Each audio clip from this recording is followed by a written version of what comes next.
Okay, we're going to pick up with a little more calculus, and I assure you this will be much briefer than last week's lecture. I know that was kind of a monster.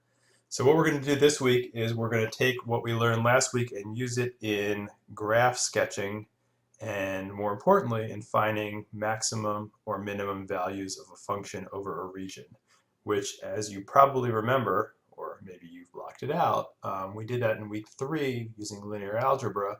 We did a lot of maximization and minimization type problems. So this is kind of the same general outcome, but a very different approach to it. So what we're going to do is we're going to look at the graphs of derivatives. Okay, we're going to identify the increasing and decreasing intervals, and we're going to really, the end goal is going to be to use these approaches to find extrema or extreme values, maximum, minimum values in real world problems.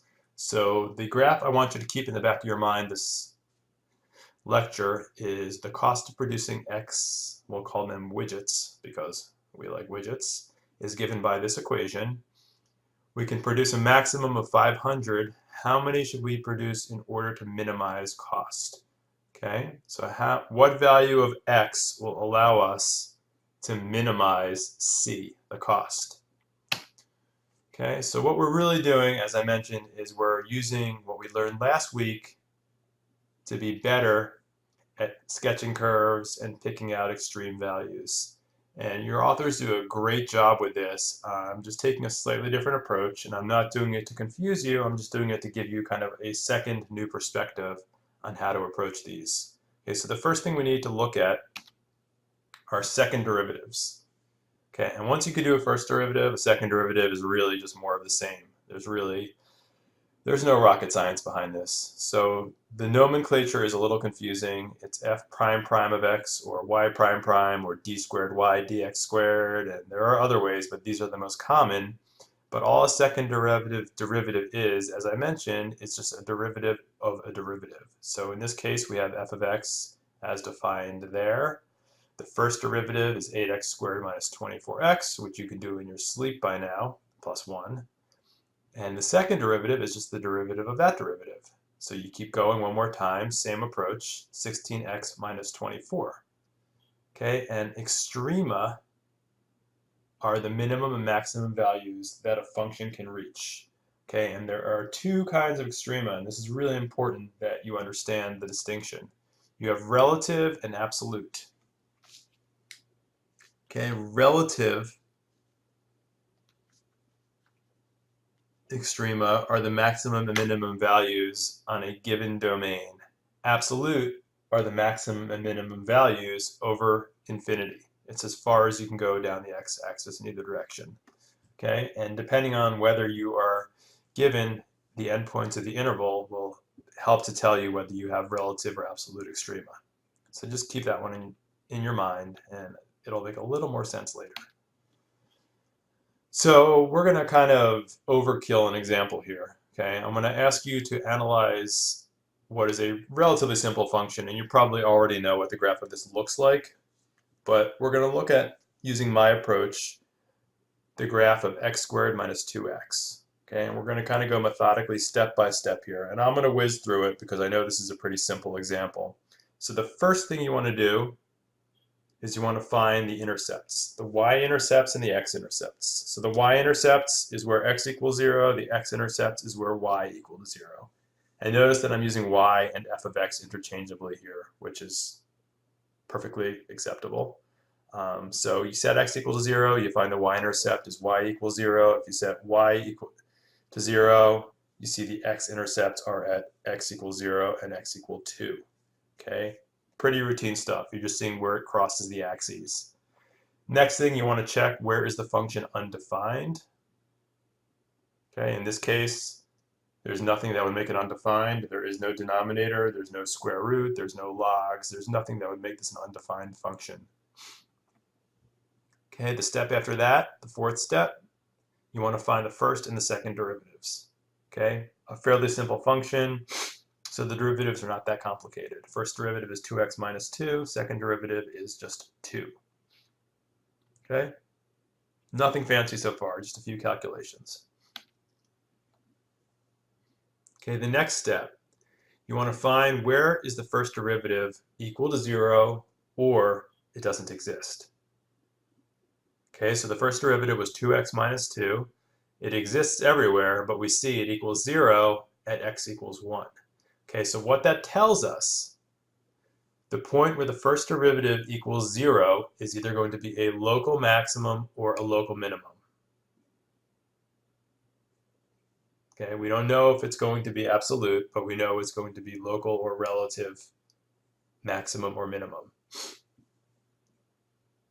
Okay, and this is kind of, the next step is kind of the one slightly counterintuitive part, in my mind anyway.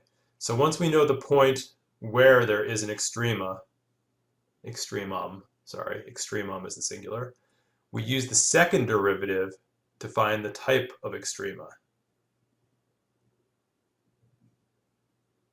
Okay, and all you need to know, you don't need to know what the number is, just need to know is the second derivative going to be positive there or negative at that point. And this is the odd thing to me, is where the second derivative is positive, it means you have a minima in step 5. Where the second derivative is negative, it means that step 5 gives you maximum.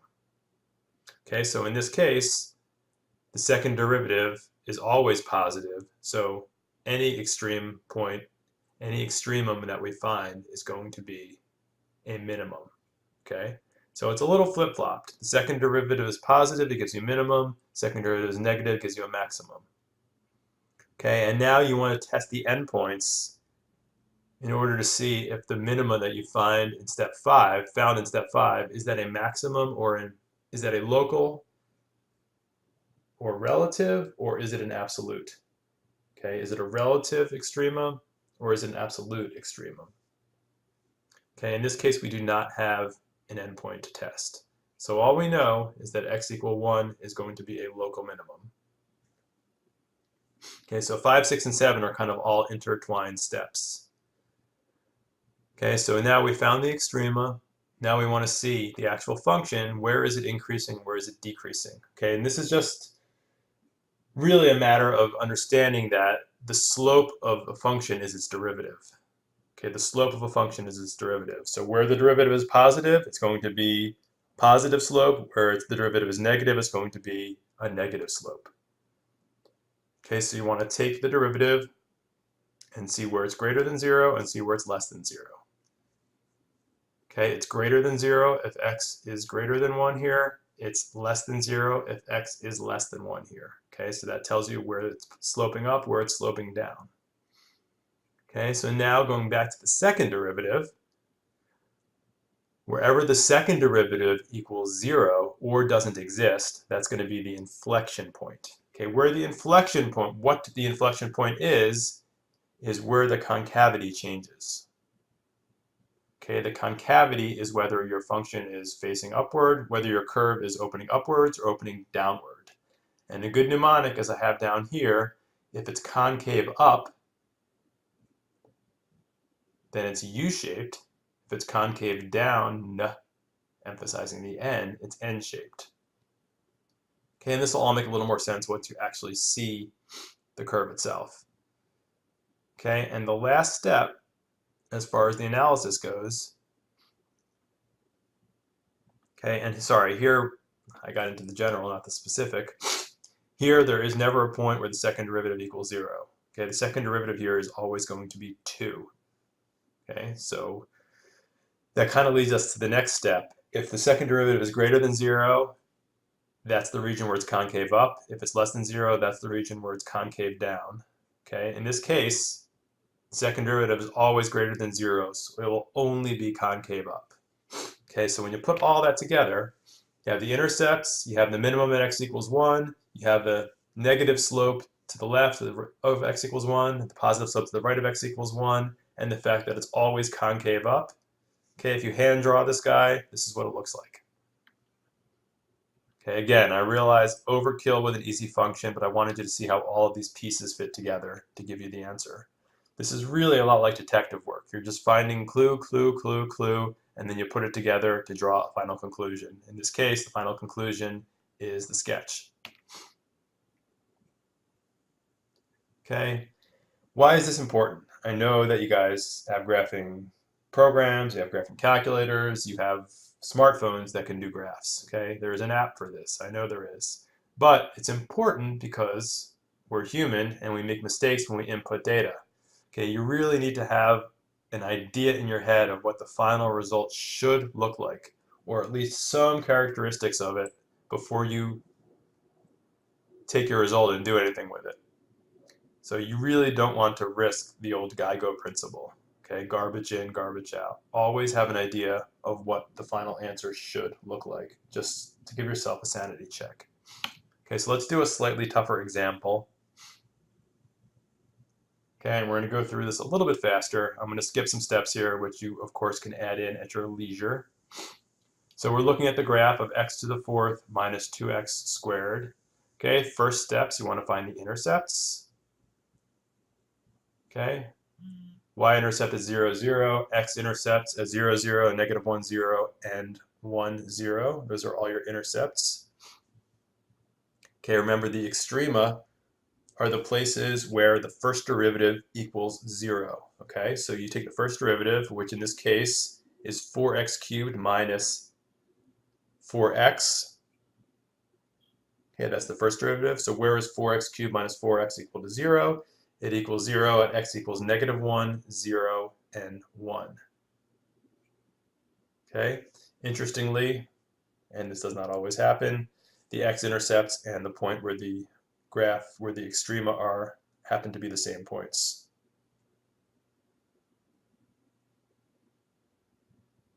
Okay, and this kind of conveniently divides it into 4 regions, but we don't know whether these are local or absolute extrema because we have not been given any limitations on the endpoints yet.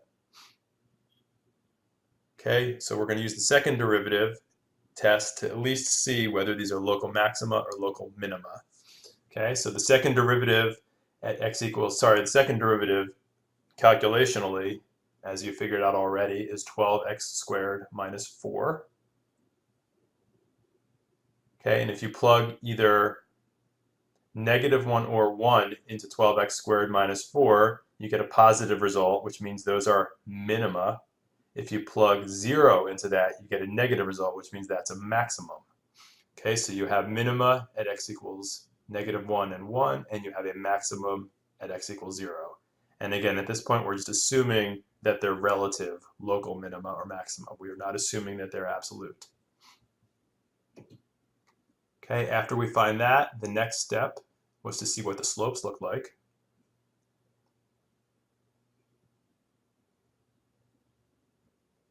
Okay, so where is 4x cubed minus 4x greater than 0, and where is it less than 0?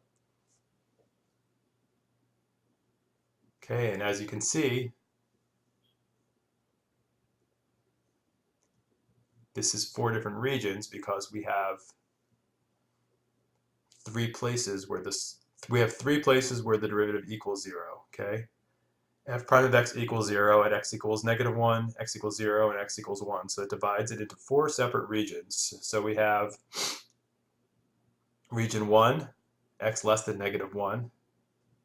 The derivative is going to be negative in that region, so it's going to have a negative slope. The second region, between negative 1 and 0, is going to be positive, so that's going to have a positive slope. In the third region, the derivative, which is between 0 and 1, the derivative is negative once again, so that's going to be a negative slope. And finally, in the fourth region, anything to the right of x equals 1, okay, the value of the derivative is going to be positive. Okay, so it kind of flip-flops between negative slope, positive slope, negative slope, positive slope. Okay, so we have the slopes, and the next step after that is to look at the inflection points. Okay, and if you recall, the inflection points are the points where the second derivative equals 0. Okay, the second derivative equals 0, where 12x squared minus 4 equals 0. Okay, so where is that? Okay, if you do the math, that is about x equals negative 0.6 and x equals positive 0.6. Okay, more exactly negative 0.577 and positive 0.577. Okay, and this tells us that we have 2 inflection points, and anytime we have an inflection point, it means the concavity changes either from concave up to concave down or vice versa. So we have three different regions of concavity here. X to the left of negative 0.577, X between them, and X to the right of 0.577, a positive 0.577. Okay, and the way we test concave up versus concave down is whether the second derivative is negative or positive in that region. And if you plug in some numbers, you see that it is first going to be,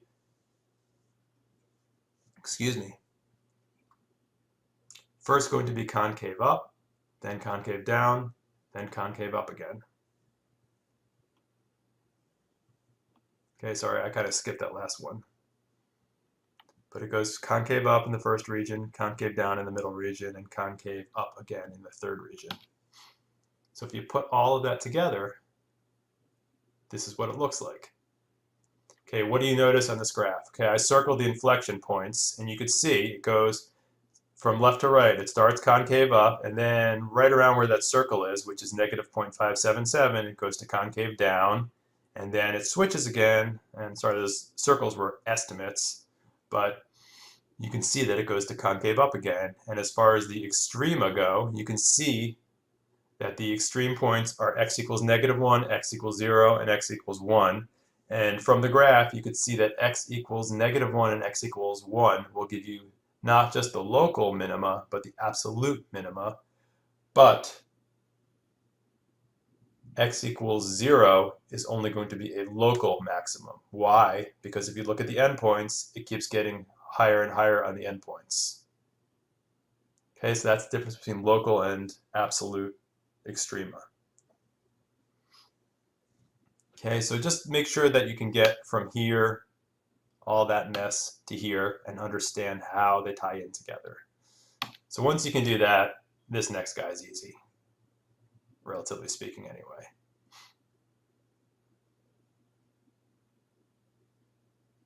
Okay, and this is a lot more real world than this type of example because there are physical constraints built in. So you have natural or given endpoints. Okay, what are the two endpoints here? Okay, we're producing something. Can you produce negative somethings? You really can't. Okay, when it comes to producing items, the least amount you can produce is 0. Okay, so the natural left point is going to be 0. So we only need to look at between 0 and 500. Okay, 500 because we're told we can only produce a maximum of 500. So this is where we're kind of going back to the real world, is you're going to have limitations, either physical or otherwise, on the minimum and maximum of what you could do. Okay, so we're kind of skipping around here with some of this. Okay, so what we want to see now, we really want to look at the critical values of this. Okay, and we get the critical values, which would be the maxima, and minima. How do we get that? We get that by taking the derivative and setting it equal to 0. We want to find the points where that equals 0. Okay, so skipping ahead to that step, the derivative of this guy, and I'll allow you the chance to do that on your own. I did it by actually just dividing individually by x. So I just turned this into 2000x to the -1 plus 10 plus 0.2x. So the derivative of that is going to be -2000x to the -2nd plus 0.2. Okay.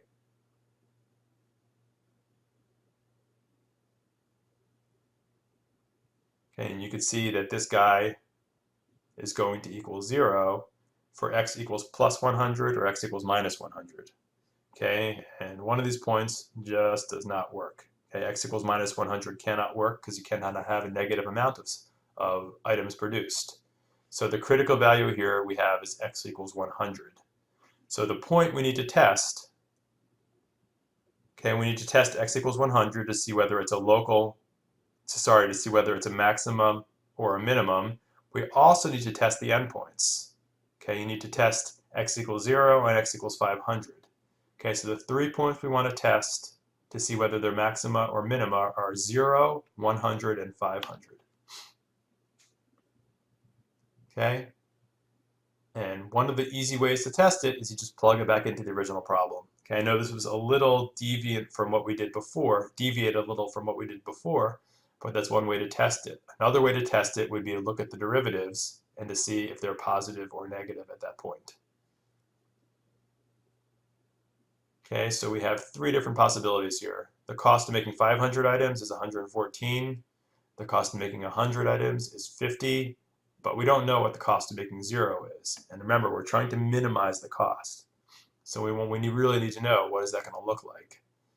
Okay, and one way to do that, if you remember from last week, is we had limits coming from the left and from the right. Okay, clearly C of 0 is undefined. Okay, but what happens if we get really close to it? Okay, because it can't be negative, what if we just take a really, really small number? What if we just put in x equals 0.1 or something like that? What's going to happen if we put in x equals 0.1? Okay, this is going to get really big. And if you put x equals 1, you could also see it gets big.